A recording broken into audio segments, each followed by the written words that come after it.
Marso 9, 2026.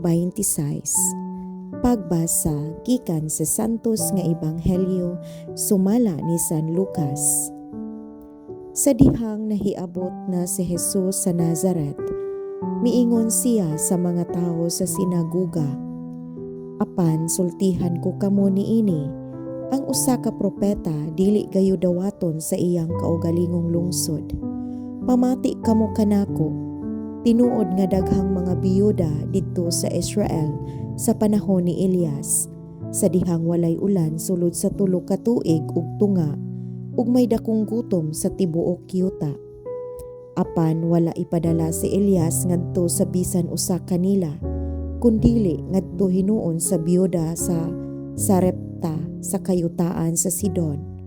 Ug may daghan usab nga sanlahon dinhi sa Israel sa panahon ni propeta Eliseo.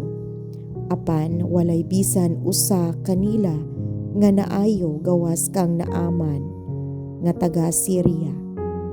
Sa ilang pagkadungog niini, nangasuko pag-ayo ang tanan nga didto sa sinaguga.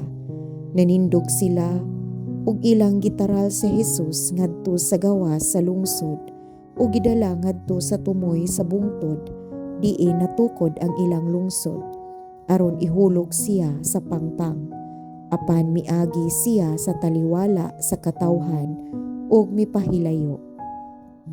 Ang Ebanghelyo sa Ginoo. Daygon ko ikaw, O Kristo.